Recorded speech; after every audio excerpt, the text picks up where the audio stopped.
రోమీయులకు రాసిన పత్రిక 5వ అధ్యాయం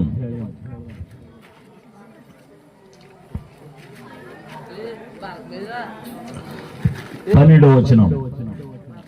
నవ్వని చెప్పండి. ఇట్లుండగా ఒక మనిషిని ద్వారా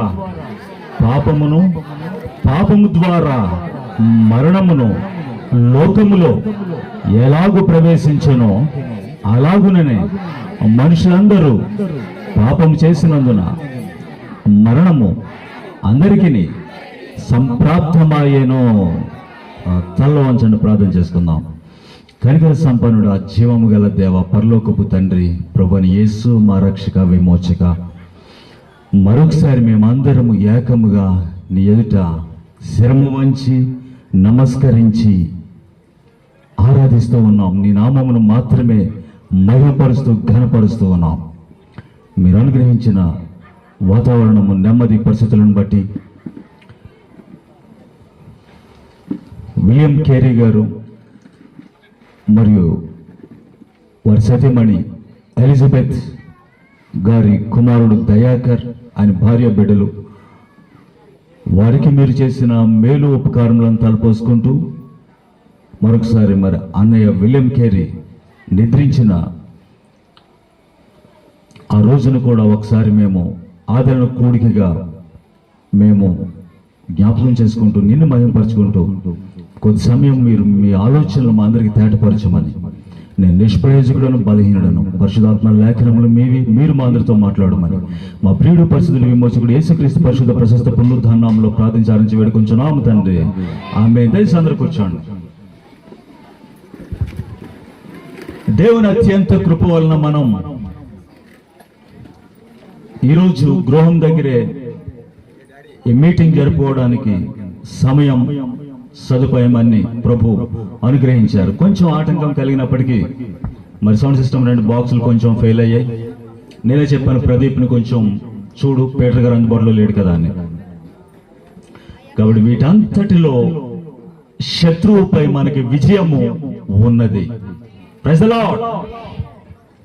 ఆ విషయాలు నేను మీకు ఇప్పుడు చూపించబోతూ ఉన్నాను. సాధారణంగా మనము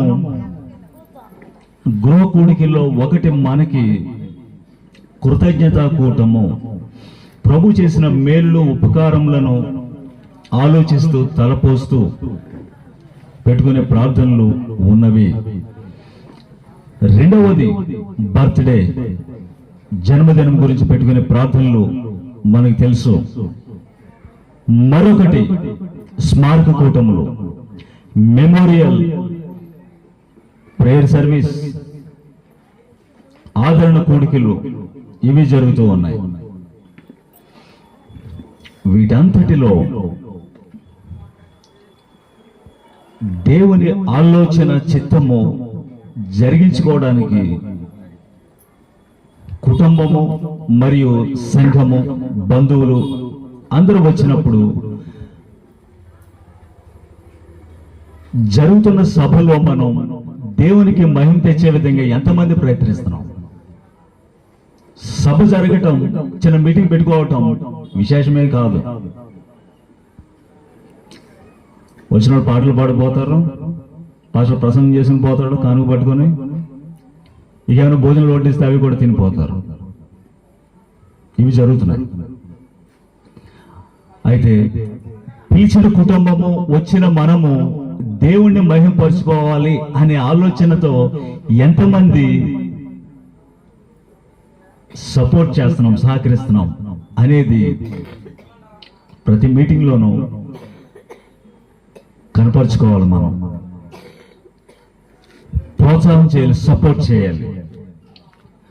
అందులో భాగంగా నేను వాక్యం ద్వారా దేవుని ఆలోచనలు తీసుకురావడానికి నేను వచ్చాను. మనందరికీ కొన్ని విషయాలు తెలుసు. వీటిని ఏమంటారంటే మనం ప్రాథమికమైనవి, చర్చ్ టీచింగ్స్ లో ఉన్నటువంటి బేసిక్స్ ఏమిటన్నట్లయితే, నా ప్రాణమా యెహోవాను సన్నుతించుము, నా అంతరంగమున సమస్తమైన పరిశుద్ధ నామమును సన్నుతించు, ఆరాధించు, మహిమపరచు, ఆయన చేసిన ఉపకారంలో దేనిని మరువకు. కాబట్టి ఇలా మనం మీటింగ్లు పెడుతూ ఉన్నాం. మీటింగ్ పెట్టుకున్నటువంటి కుటుంబము కూడి వచ్చిన మనము మర్చిపోకూడదు అనుకున్న ఆలోచనలో చేయాల్సింది ఏమిటన్నట్లయితే, ఆయన చేసిన ఉపకారములకు నేను ఏమి చెల్లించును, రక్షణ పాత్రను చేత పట్టుకొని యెహోవా నామమున ప్రార్థన చేసేదను. దేవుడు అందరికి ఉపకారి, యెహోవా అందరికి ఉపకారి. అలాగే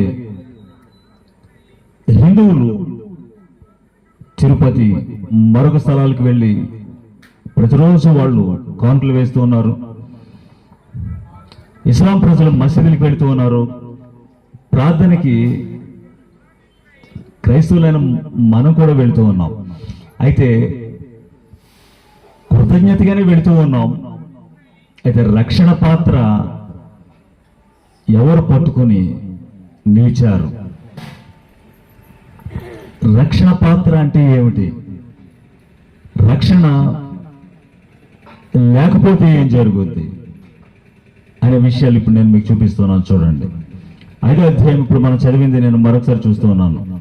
ఇట్లుండగా ఒక మనుషుని ద్వారా పాపం ద్వారా మరణమును లోకములో ఎలాగూ ప్రవేశించెనో, ఏ విధంగా మరణము డెత్ ఎంటర్ అయింది, లోపలికి వచ్చింది, ప్రవేశించింది. అంటే అంతకు ముందు లోకములో లేదు. ఏదైనా తోట మనం మోట మనుషుల దగ్గరికి వెళ్ళినప్పుడు ఆదాము పాపము చేయక ముందు, పడిపోక ముందు పాపము మరణము లేదు, ప్రవేశించింది అంటున్నాడు. అర్థమైందా మీకు? మన రూమ్, మన ఇంటిలోనికి, మన గదిలోనికి సర్పము, పాము రాలేదంటే అర్థం ఏమిటి? బయట ఉందని అర్థం. లోపలికి ఇంకా రాలేదు. అయితే ప్రవేశించింది, వచ్చింది. దారి ఎవరిచ్చారు? అంతే కదా. ప్రవేశించిందంటే ఎవరిచ్చారు? చోటు ఎవరిచ్చారు? దారి ఎవరిచ్చారు? అంతకుముందు బయట ఉంది. అంటే మీకు ఎగ్జాంపుల్ నేను చెప్తున్నాను. ఆ విధంగానే మరణము లోకములో ప్రవేశించిందని చెప్తూ ఒక మనుషుని ద్వారా అని చెప్తున్నాడు అనమాట. అతనే ఏదైనా తోటలో ఆదాము, మన మొదటి పితరుడు, మూల పురుషుడు. అతని ద్వారా మరణము, పాపము ప్రవేశించింది. కాబట్టి ఇక లోకములో ఆదాము మొదలుకొని మోషే వరకు అందరికి మరణము సంప్రాప్తమైపోయింది. టోటల్గా అందరికీ అన్నమాట వచ్చేసింది. అయితే ఇప్పుడు ప్రశ్న ఏమిటన్నట్లయితే, ప్రవేశించకుండా ముందు, లోపలికి రాకుండా ముందు మొత్తానికి అది ఉంది. మరణం అనేది ఎక్కడ, ఎవరి నుండి బయలుదేరింది అనేది కూడా మనం ఒకసారి ఆలోచించుకోవాలి. దానికి దేవుని వాక్యము యోహాను రాసిన మొదటి పత్రిక 3వ అధ్యాయం తీసుకోండి.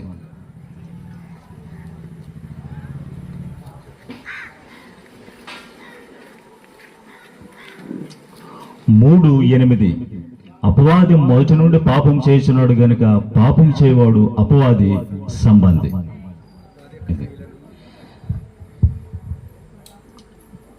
పాపం అనేది మరణాన్ని తీసుకొచ్చింది అనేది మనకు అర్థమైపోయింది.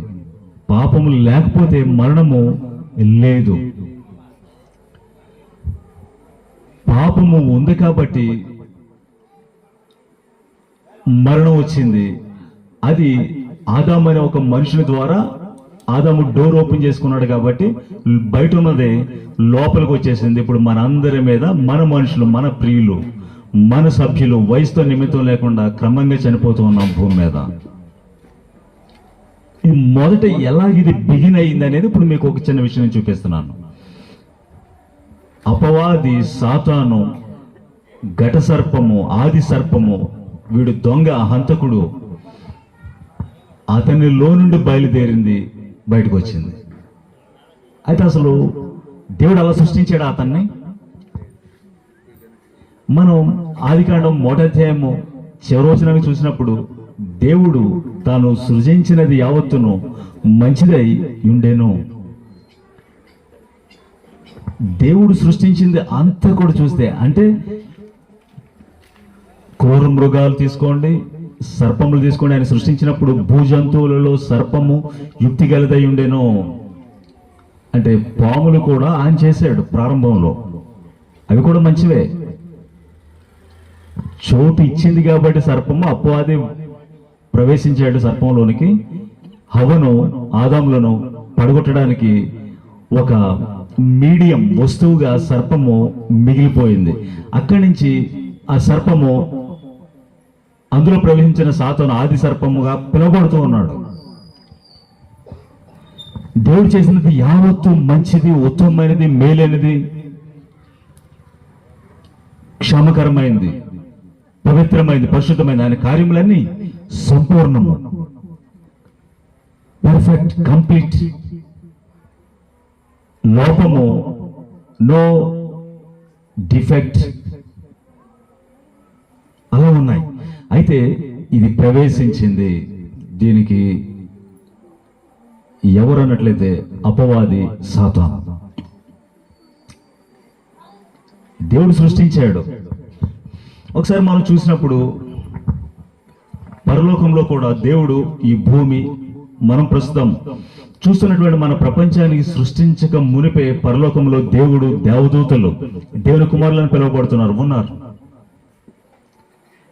దేవుడు వాళ్ళని సృష్టించినప్పుడు అవి కూడా పరిపూర్ణమైనవే, లోపము పాపము లేదు. ఎవరైతే దీన్ని మొట్టమొదటిగా పాపం చేశాడో, మరణమును తెచ్చిపెట్టాడో, ఆ వ్యక్తి మొదటి స్థితి దేవుడు సృష్టించి పెట్టినప్పుడు, ఇదంతా కూడా ఎహెజ్కేలు పుస్తకం 28వ అధ్యాయంలో, యెషయా పుస్తకం 14లో మనం వివరంగా చూస్తాం. అసలు ఎలా మొదలైంది అతనిలో నుంచి అని చూస్తే, అది మొదలు కాకుండా ముందు దేవుడు చేసిన వ్యక్తి అతను, దేవదూత. పేరు లూసిఫర్, తేజ నక్షత్రం, మార్నింగ్ స్టార్. పర్ఫెక్ట్, పరిపూర్ణమైన సౌందర్యం, పరిపూర్ణమైన యథార్థత, జ్ఞానము, perfect beauty, perfect wisdom, no defect, లోపము ఎక్కడా లేదు. మరి అవి ఎందుకు వచ్చింది ఎలాగా?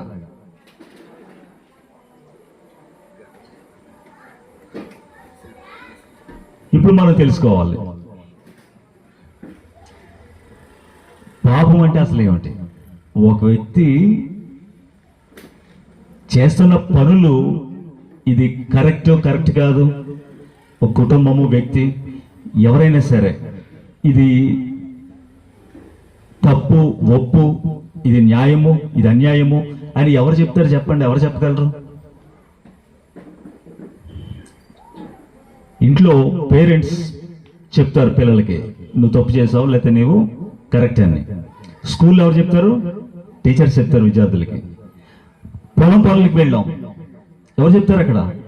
మనం చేసింది బాగా చేసే పని లేదని ఎవరు చెప్తారు? పని పెట్టుకున్నవాడు, పిలిచినవాడు, మనకు డ్యూటీ చెప్పినవాడు. అంటే అధికారి చెప్పగలడని ఇప్పుడు మనకు అర్థమైపోయింది.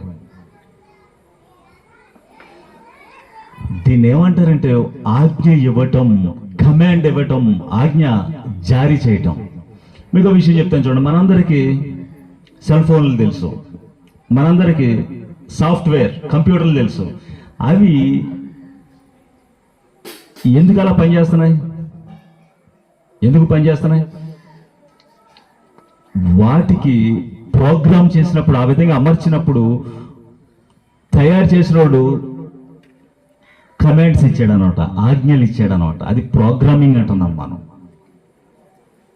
ఏదైనా తీసుకోండి, వాచ్ టైంకి చెప్తుంది, ప్రోగ్రామ్ చేసాడు. ఆ ప్రోగ్రామ్ చేయడాన్నే అమరికనే ఆజ్ఞలు అంటున్నాం, కమాండ్స్ అంటున్నాం. ఇచ్చినోడే ఏం చేయగలడు? ఆజ్ఞలు ఇచ్చినోడు, ధర్మశాస్త్రం ఇచ్చినోడు. అది మీకు చెప్తున్నాను చూడండి ఒకసారి.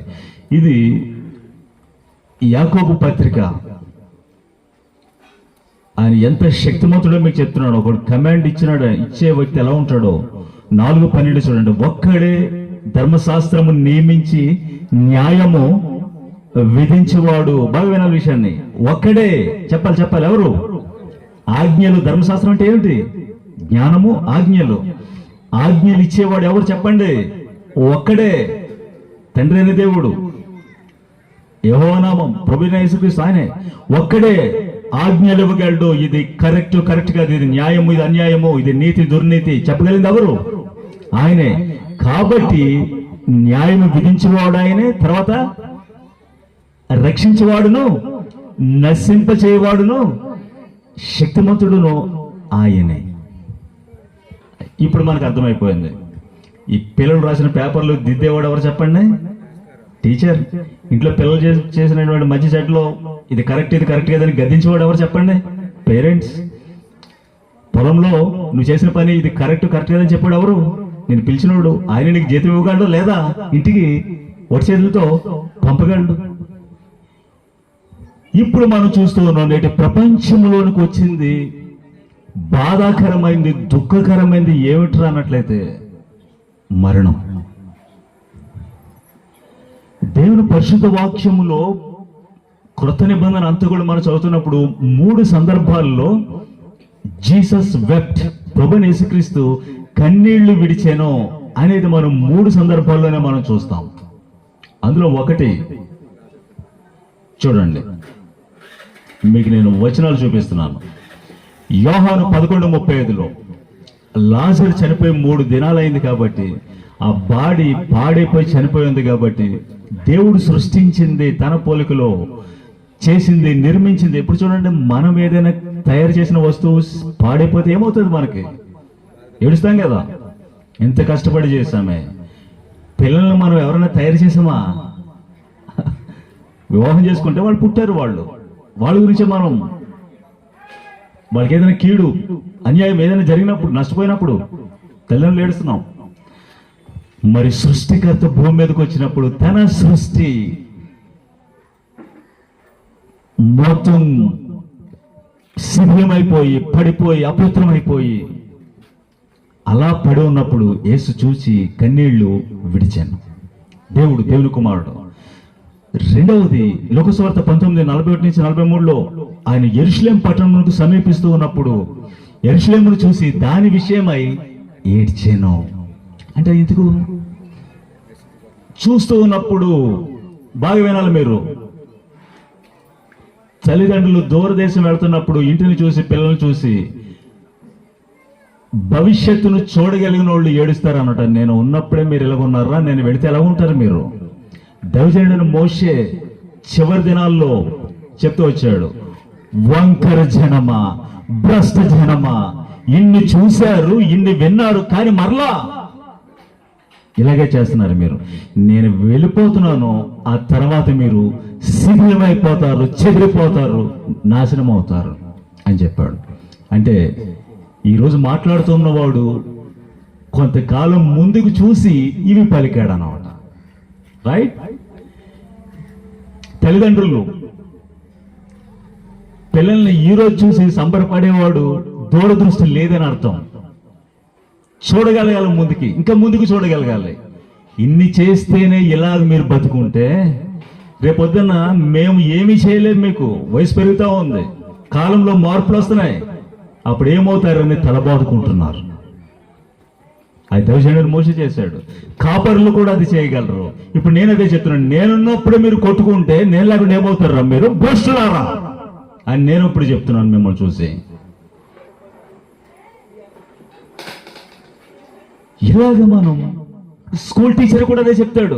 బయట ఏదో చేస్తున్నాడు, ఈ లోపల బలలెక్కి కింద మీద పడి తోకలేని కోతులేళ్ళు. మాస్టర్లు అంటారు ఆ మాట. ఇప్పుడు నేను చెప్తున్నాను, అడిగాను, ఆ మాస్టర్ చెప్తాడు. కాబట్టి లోపలికి వచ్చి ఏమంటాడు? బీపీ పెరిగిపోయి, నేను ఇక్కడే ఉన్నాను రా, మీరు ఇలా కొట్టుకు చేస్తున్నారు, సెలవెడితే ఏమవుతారా మీరు హాస్టల్లోనూ? కాబట్టి ప్రియమైన వారలారా, ఇది మనం ఆలోచిస్తూ ఉన్నప్పుడు యేసు కన్నీరు విడిచాను.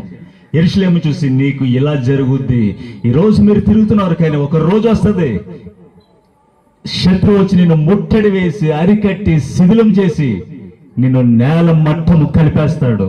అది ఇప్పుడు నాకు కనపడతా ఉంది కాబట్టి కన్నీరు విడిచాను. మరొకటి గెత్సెమనే తోటలో యేసు వేదన పడి మరింత ఆతురముగా, ఇదంతా కూడా మనకి మత్తయి సువార్త 26, 36, 37 అలాగే లోక సువార్త 22, 44 వస్తూ ఉంటుంది. గెత్సెమనే తోటలో ఆయన వేదన పడి దుఃఖపడి చింతాక్రాంతుడై ప్రార్థన చేస్తున్నప్పుడు, నిజంగా మనం ప్రార్థన చేస్తే చెమటలు గారుతాయేమో, ముక్కు గారుతుంది మనకు ప్రార్థన చేస్తూ ఉంటే. ఆయనకి చెమటలు కారి రక్తము బయటికి వచ్చిందంటే సిలువలో వేలాడడానికి ముందే ఆయన నరముల సిస్టమ్ పగిలి రక్తము వచ్చింది. డాక్టర్లు వైద్యులు చెప్తారు అది ఎప్పుడూ కానీ ఇలా జరగదు. అలా జరిగిందంటే అక్కడే స్పాట్ డెత్, చచ్చిపోవాలి అక్కడ. బ్రేక్ డౌన్ మొత్తం నర్వస్ సిస్టమ్. ఇలాగని కన్నీళ్లు విరిచాడు. మరొక వచనం చెప్తూ ఉంది హెబ్రీ రాసిన పత్రిక 5:7 ఆయన శరీరధారిగా ఉన్నప్పుడు. ప్రియమైన దేవుని బిడ్డలారా, మందిరానికి చర్చెస్కి వెళ్తున్న వాళ్ళు ఎవరు? సమాజంలో హిందువులుగా పిలువబడిన వాళ్ళు ఉన్నారు, ఇస్లాం ముస్లింలు ఉన్నారు. ఒక మతము, రిలీజియన్, ఒక వ్యక్తి ఇది అదే అని పేరు పెట్టి పిలవకుండా మనందరం ఏమై ఉన్నాం చెప్పండి? మనుషులం. మేము కూర్చొని విషయం నేను చెప్తాను చూడండి.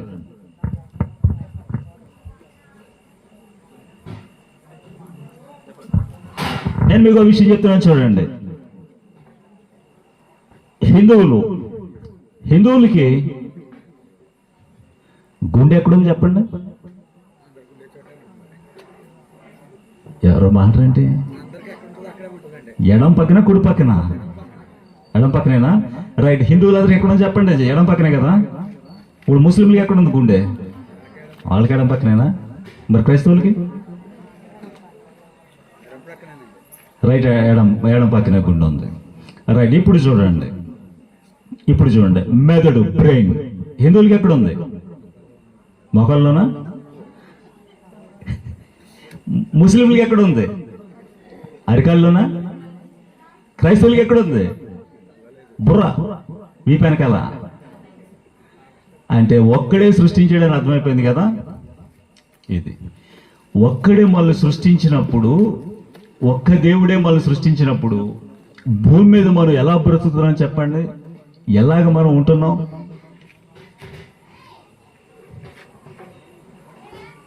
భూమి మీద మనం ఉన్న చోట వింటూ ఉన్న వార్తలు మనం చూసినప్పుడు ఎలా స్పందిస్తున్నాం?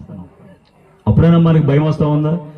పలానా కుటుంబంలో ఒక వ్యక్తికి ఎలా జరిగింది, లేకపోతే ఒక చోట ఇంత ప్రమాదం వస్తే ఇంతమంది చనిపోయారు అంటే ఈ రోజు నీ గుండె కొట్టుకుంటుంది కాబట్టి నీకు సావు లేదా? రైట్. ఈ రోజు నువ్వు కొంచెం క్షేమంగా ఉన్నా కాబట్టి ఆపద రాదా? అయితే దేవుని వాక్యం చెప్తూ ఉంది, యేసు ఆ పట్టణమును చూసి కన్నీళ్లు విడిచాను. ఇప్పుడు ప్రభు ఏ విధంగా జీవించాడు? దేవుని కుమారుడు భూమి మీదకి వచ్చి తన మరణము నుండి తప్పించగల వారికి యాచనలు, ప్రార్థనలు చేసి భయభక్తులు కలిగి ఉన్నందున మరణము నుండి తప్పించబడిన. ఇది మనం నేర్చుకోవాలి. మనుషులంగా భూమి మీద మనం జీవిస్తూ ఉన్నప్పుడు నేను ఎలా ప్రారంభించాను? మరణం ఎందుకు వచ్చింది? ఏ వ్యక్తి ద్వారా మరణం ఎందుకు వచ్చింది? దానికి ముందు చూస్తే ఇప్పుడు చూడండి, మరణం వృద్ధాప్యం వచ్చి 80 ఏళ్ళు 90 ఏళ్ళు వస్తేనే చావు వస్తా ఉందా? యాక్సిడెంట్లు లేవా? చెప్పాలి మీరు. భూకంపాలు లేవా? సునామీ అంటే అర్థం ఏంటి? భూమి మీద వచ్చే భూకంపమే సముద్రంలో వస్తే దాన్ని సునామీ అని పిలిచారన్నమాట. అది అగ్నిపర్వతాలు పేలడం లేదా? ఇల్లు తగలబడితే అందులో కాలినోళ్ళు సావరా? మరణం అనేది ఉంది, దాన్ని తప్పించుకోలేము. ఆ మరణం అనేది ఒక ట్రాక్, ఒక బాట అనుకుంటే అందులో బిగిన్ అయ్యేదే కన్నీళ్ళు. కన్నీళ్ళు వస్తే చచ్చిపోతారా? అది మరణం తాలూకా అంటారు. ఇప్పుడు చూడండి, మబ్బు వేసిన వర్షం అంటే వర్షం వస్తుందని చెప్తున్నాం కదా. మరణానికి సంబంధించిందే కన్నీళ్ళు అన్నమాట. కన్నీళ్ళు, వేదన, బాధ, తర్వాత దుఃఖం, తర్వాత అనారోగ్యం, వృద్ధాప్యం, మరణం. కాబట్టి ఏ భేదం లేదు, మనందరం కూడా పాపం చేశాం కాబట్టి మరణం అందరికీ సంప్రాప్తమైపోయింది.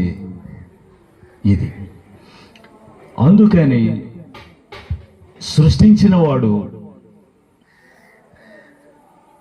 ఆయన ఎవరు ఏమై ఉన్నాడు? మనందరికీ తండ్రి అయి ఉన్నాడు. తండ్రి ఎవరైనా సరే పిల్లల్ని కనేసి మీరు బతకండి నాకు సంబంధం లేదని ఎవరిని వదిలేస్తారా? చెప్పాలి మీరు. ఏ తండ్రి అయినా పిల్లలు వచ్చి ఆడుకుంటూ వచ్చి ఆకలి అవుతుందిరా నాన్న కొంచెం నాకు చేప ఎవరంటాడు పాము పట్టుకుని ఇస్తాడా? తేలినిస్తాడా? ఆడప్పటికే నిలబడలేక తాగి ఉన్నాడు, పడిపోతున్నాడు, అలా చేస్తా ఉండి కూడా ఏం చేస్తున్నాడు వాడు? బిర్యానీ పొట్లం పట్టుకొస్తున్నాడు ఇంటికి.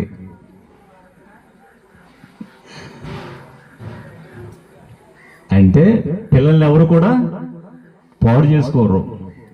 అయితే శ్రేష్టమైన పరలోకపు తండ్రి, బాగా గుర్తుపెట్టుకోండి, ఎవరైనా పరిశుద్ధుడైన పరలోకపు తండ్రి, ప్రేమ స్వరూపి అయిన పరలోకపు తండ్రి ఈ భూమి మీదకి వచ్చి మనమందరము మరణము నుండి జీవములోనికి దాటి వెళ్ళాలని ఉంచేశాడు.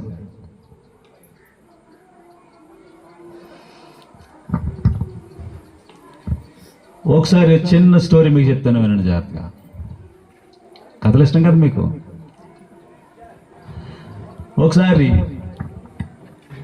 ఒక అడవిలో పిల్లి, ఏం పేరు?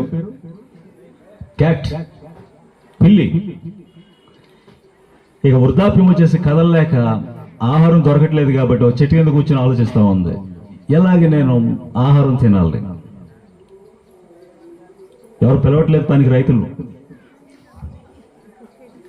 కాబట్టి ఎలాగ సంపాదించుకోవాలి అని కూర్చుని ఆలోచిస్తూ ఉండగా ఒకసారి ఏం చేసిందంటే ఆ దారిలో ఒక ఎలుక ఒకటి వెళ్తా ఉంది. ఎలుక, ఎలక, దాని పేరు చెప్పండి నాకు. మీ ఊర్లో ఏమంటారు? నేను ఎలుక చదివాను, మరి మీరేమో ఎలక. ఎలుక ఒకటి అక్కడికి వచ్చి చూస్తే ఈ పిల్ల ఏమి దాన్ని పట్టుకోలేదు, దాన్ని ఏమి బెదిరించలేదు కాబట్టి అది చూసి ఇంకా దగ్గరకు వచ్చింది. అప్పుడు ఈ పిల్లి మరింత ఒక ఒక ఋషి వల్ల చక్కగా తపస్సు చేసినట్టు ఇలా పట్టుకుంది అన్నమాట. కింద ఒకటి కర్రబెట్టి ఇలా పట్టుకుని తపస్సు చేస్తా ఉంది. దాన్ని చూడలేదు, దాన్ని వేటాడలేదు, పట్టుకోలేదు. అప్పుడు ఎలాగ అడిగింది, ఏంటి నువ్వు ఇలా ఉన్నావు, మమ్మల్ని తినడం మానేసావు అని. అది చెప్పి నేను మానేశాను, నేను వెజిటేరియన్, ఆకులు తింటున్నాను, నాన్ వెజ్ చికెన్ మానేశాను అని చెప్పింది అనమాట. ఓ అలాగా, మరైతే ఏమిటి, నేను తపస్సు శక్తి ఉంది కాబట్టి నా దగ్గరికి వస్తే నేను దీవిస్తాను, మీకు ఆశీర్వాదం వస్తుందని చెప్తే ఆ ఎలక ఏం చేసింది, వెళ్ళిపోయి మొత్తం మా ఎలకలు కూడా అనట మీ ఊరు వచ్చేసింది అనట. మీ ఊరిలో ఉన్నాయి కదా అన్ని ఎలకలే మీ ఊరు. అక్కడ వచ్చేసి మొత్తం అందరికీ చెప్పేసింది, మనకి దీవెనలు రావాలంటే ఏం చేయాలి, ఫలానా చెట్టు దగ్గర ఉంది, బోధి వృక్షం దగ్గర కూర్చుంది కాబట్టి అసలు ఎవరిని ఏం చేయదు, తల పండిపోయింది. అక్కడికి వెళితే మనకేం జరుగుద్ది, ఇక అందరికి కూడా ఇల్లు కట్టేస్తుంది గవర్నమెంట్, జాబులు ఇచ్చేస్తారు మనకి, గ్రూపులు, డ్వాక్రా గ్రూపులు. కాబట్టి అన్ని లైన్కి వచ్చేసినాయి. లైన్కి ఒకదానికోటి అలా వెళ్ళిపోతున్నాయి, అంతే. వెళ్ళిపోయి మళ్ళా ఇంటికి వెళ్ళిపోయి తెల్లారేసరికి ఒక ఏలుక మిస్ అయిపోయింది, రాలేదు. సరే మరుసటి రోజు మళ్ళీ ఇలాగ వచ్చేసినాయి. ఆ రోజు ఏమైంది, ఇంటికి వెళ్ళిపోయారు. మళ్ళీ ఏమైంది, ఇంకొక ఎలుక మిస్ అయిపోయింది. ఈ ఎలకలు మిస్ అయిపోతున్నాయి అన్నమాట. అప్పుడు వాళ్ళందరికీ భయం వచ్చేసి ఒకసారి పంచాయతీ పెట్టారన్నమాట. రచ్చబండ పంచాయతీ పెట్టి కూర్చున్నారు వాళ్ళు. ఏం చేద్దాం, ఎందుకు మిస్ అయిపోయి జనాభా లెక్కలో తగ్గిపోతున్నాయి, మనం ఎక్కడున్నారు వీళ్ళంటే ఎక్కడ దొరకలేదు, వీళ్ళు ఏమయ్యారు. అప్పుడు ఆ ఎలుకలకి ఒక నాయకుడు ఉన్నాడు అన్నమాట. ఆ ఆలోచన కోసం మీకు ఇదంతా చెప్తున్నాను. వాడు దీర్ఘంగా ఆలోచించి ఒక నిర్ణయం తీసుకున్నాడు, రేపు మనం వెళ్ళడానికి ఇంకేమన్నట్ట ఎలకలకి చివరి ఎలకగా నేను ఉండను, నేనున్నాను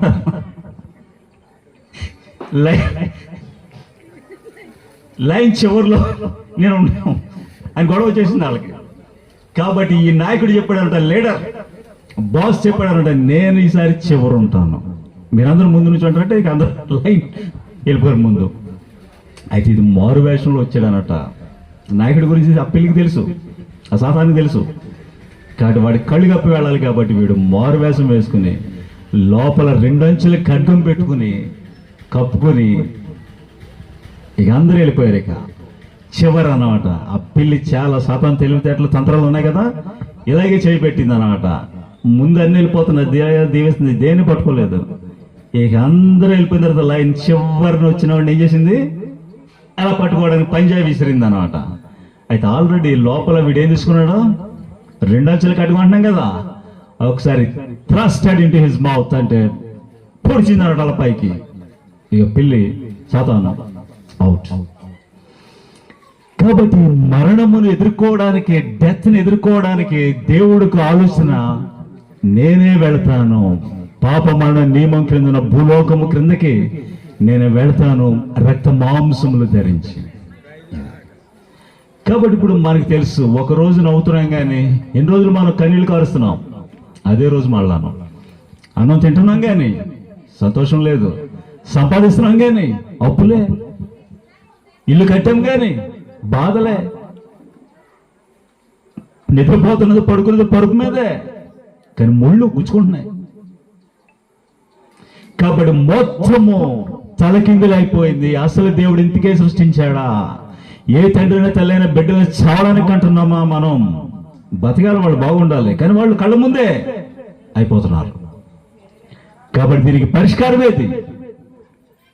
మీకు ఆల్రెడీ నేను చెప్పాను, మరణము ఆదాము దగ్గర రావడానికి ముందు ఆల్రెడీ అది ఉంది బయట. అసలు ఎందుకు వచ్చింది? సాతానికి దేవుడికి వచ్చిన తగువే ఉంటా అసలు. ఇప్పుడు బాగా మీరు అందరూ మెలకు ఉన్నారా?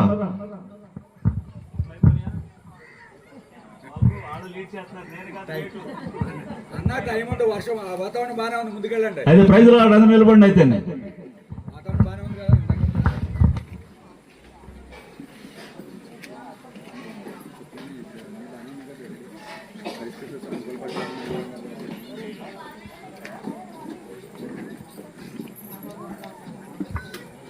Praise the lord. కొంచెం ప్రైజ్ ది లార్డ్.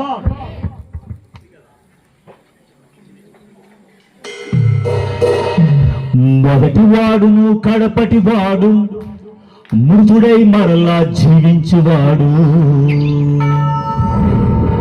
మొదటి వాడును అంత పడదాం. యేసు ఒక్కడే, యేసు ఒక్కడే, అందరికీ ఆ రాజు ఒక్కడే. యేసు ఒక్కడే, యేసు ఒక్కడే, అందరికీ. మొదటివాడు కడపటివాడు, మృతుడై మరలా జీవించువాడు. మొదటివాడు కడపటివాడు, మృతుడై మరలా జీవించువాడు.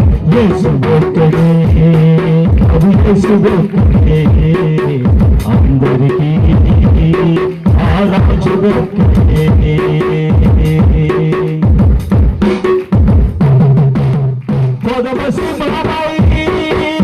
వస్తున్నాడు శత్రుసేనలే రాలిపోతారు. సింహమై వస్తున్నాడు శత్రుసేనలే రాలిపోతారు. తీర్పును పంపించును, క్రియల చొప్పున వారికి జీతం. కడవరి తీర్పును పంపించును, క్రియల చొప్పున వారికి జీతం. దావీదు సింహాసనం ఏలును యుగములన్నీ, యుగములన్నీ. యేసు ఒక్కడే, ప్రభు యేసు ఒక్కడే, అందరికీ ఆ రాజు ఒక్కడే. ఒక్కడే ఒక్కడే ఒక్కడే ఒక్కడే, యేసు ఒక్కడే, ప్రభు యేసు ఒక్కడే, అందరికీ ఆ రాజు ఒక్కడే. మొదటి వాడును కడపటి వాడు మృతుడై మరలా జీవించువాడు. మొదటి వాడును కడపటి వాడు మృతుడై మరలా జీవించువాడు. యేసు ఒక్కడే, ప్రభు యేసు ఒక్కడే. అందరికీ ఆ రాజు ఒక్కడే. ఆమేన్.